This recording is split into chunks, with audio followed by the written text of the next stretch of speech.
Hey, Aaron Adams here, Infinity Investing.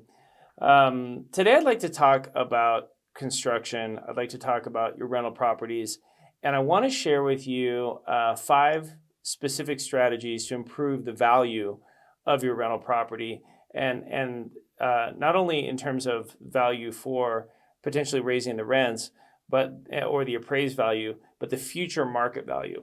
So I've bought thousands of properties over the last 22 years. We currently manage over $250 million worth of rental property, over 3,000 rentals. We have single family homes, we have apartments. And so there's some very specific improvements that you can make to your rental. Some of them you may not have thought of previously that are going to really add value. And I want to go through those in detail for you to help you as a landlord, as an investor, make decisions.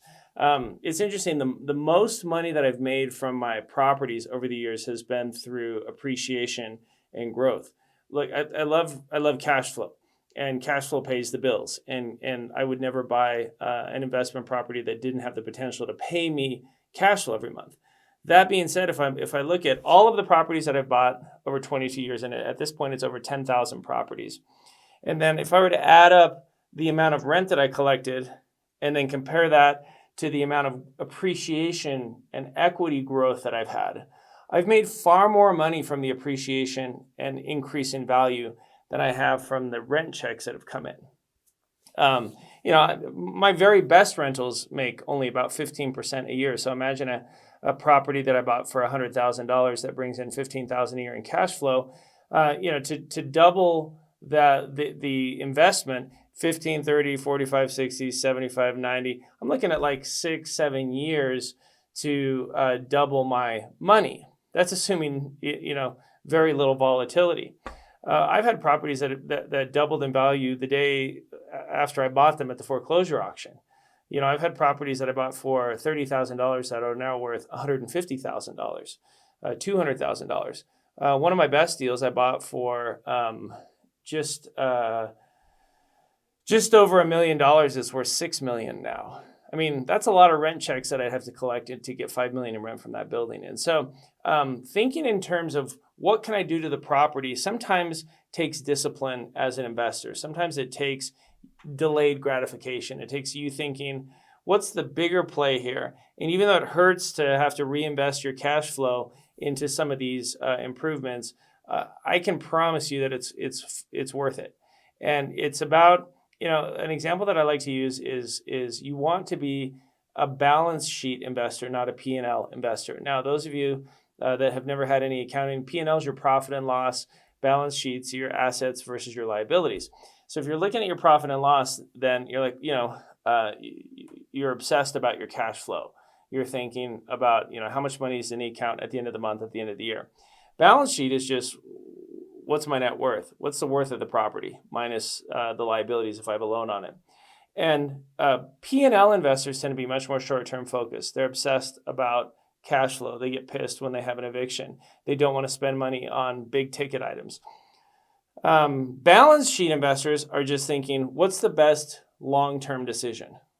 What's the best decision that's going to add the most value and increase my net worth the most? So balance sheet investors still think about cash flow. They don't ignore it. Quite frequently, P&L investors don't think about the balance sheet. They're only obsessed with that short-term growth, and so they freak out about any little repair, about any volatility, and they don't want to invest in the property. Every time one of my tenants move out, I look at a property and go, what could I do to add value? Let me give you a specific example. I have a property that I bought in Indianapolis. It's in a middle-class neighborhood. I bought it about 7 years ago, and I'm into it about $70,000. It's worth $200,000 today. And I was looking at its performance because my tenant moved out. So this summer I was over at the property and taking a look at it in between tenants. And the tenants who left it in immaculate shape. The house is small. It's like 800 square feet, 2-bedroom, 1 bath. And I realized that one of the reasons why it's turning over every year, it's like 12 months new tenant, 12 months new tenant, is because that small little house is not the place. There's not even a garage on the property, but that small little house with an unfinished basement is not the kind of property that a tenant's going to want to be there long term. So if somebody has a kid, or somebody gets dogs, or somebody has a second kid, or for whatever reason, it's not a long, I compare that to I have some rentals that are 4, 5, and 6 bedrooms. Those never are vacant. I've had tenants stay that have been in them since I first rented them out, 6, 7, 8, 9 years, because there's enough space for whatever kind of growth that they need, and they're very comfortable there. So as I was standing in that house saying, it's really done well on the balance sheet. It's gone up an enormous amount of money. My P&L wasn't that great because every 12 months, tenant moves out. I have to, touch up paint, clean it up. Wait, I miss a month's rent. So, my P&L didn't look as good. So I said, I need to add value. And what I'm actually doing to that property is adding a bonus addition to the back. And I feel like adding the bonus addition with a master bedroom and master bath will turn that into a 3-bedroom, 2-bath home, make it much more attractive for somebody to stay in long term. So if you look at this list, okay, when I'm looking at renovations that are going to add value, because remember, value is where you're going to make all of your money. What I'm really thinking about is repairs versus capital improvements. Okay, that's the big picture that I'm thinking about here. If you have a tenant move out and the carpet stinks and it is all stained and torn up, well, you have to replace it. That's a repair. That's not going to add value to put new carpet back into the house. But there are some very specific improvements, and most of them fall under capital improvements that are going to add value to the home. They're going to increase the rental value. They're going to increase the long-term value. And they're ones that when you can afford it, you definitely want to make this investment. I mean, think about it. Let's say you have 10 properties. One of the questions that you should have every year is, hey, I have an extra $100,000. Should I buy another rental, or should I invest in my existing properties? Okay, it's an interesting question to have. Should I add the 11th property, or should I go through my existing rentals and add value to them? And here's a list of some things that I like to do. Finishing square footage, okay? Is there an attic? Is there a basement? Is there a bonus room? Those are the 3 easiest ways to finish additional square footage.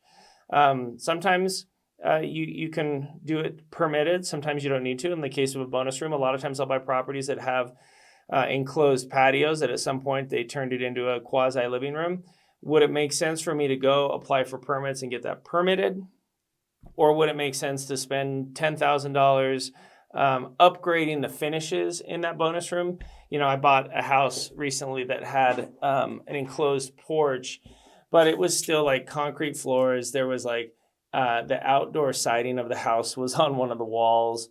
It had flimsy storm windows. So I spent money to remove the siding and put drywall up, to upgrade it to all-weather windows, to run the ductwork from the furnace into that room so it could be heated as part of the rest of the house, basically making it a real room. In that case, I liked it not to go get the permits, but from a rental standpoint, from a value standpoint to a buyer that would buy that house potentially, there's a lot of increased value there. So I love finishing square footage when it can be a basement, some kind of attic space, or a bonus room.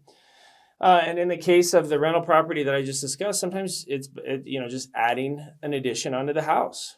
Especially there's a lot of homes that were built, 1940s and earlier that are smaller than 900 square feet. Not a lot of homes that were built over the last 50 years that are that small, with the exception of this discussion about tiny homes that we've been having. But one of the best things you can do is think about adding that square footage and invest in your own property and invest that additional money. Now, you never go wrong with adding bathrooms. One of the things that they say about homes is that homes become functionally obsolete.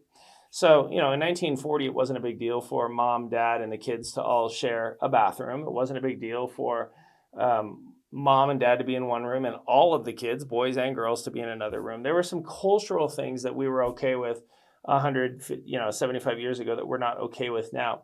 And only having one bathroom in a house is not okay. No one likes that. And so anytime you can add a bathroom even if it's just a half bath or, where it's just a toilet and a vanity, or a 3/4 bath where it's a toilet, a vanity, and a stand-up shower, it is going to be well received. That's definitely going to increase the amount of rent that you collect, and that's definitely going to add value to the property. In the same conversation of finishing square footage, I always like to add bedrooms. I don't love 2-bedroom houses. And so I bought a house recently where it was 1,100 square feet, but it was a 2-bedroom, 2-bath home. And I just felt like cutting into the gigantic family room and adding a 3rd bedroom or an office, depending on what the tenants needed, would have greater value. I wanted to give flexibility. And there's some people that are going to walk in and go, we can't have 2 bedrooms, we have a girl and a boy, right? Or we can't have 2 bedrooms, we have 3 kids. Whereas if I add that 3rd bedroom, what if I get a couple that has no children? They walk in and go, all right, this is cool. So we can use that as the guest room, that as the office, and there's our bedroom. So people can find use for those additional rooms, but you'll lose certain people if you only have a 2-bedroom house. So I always like adding bedrooms 3, 4, and 5 when I can.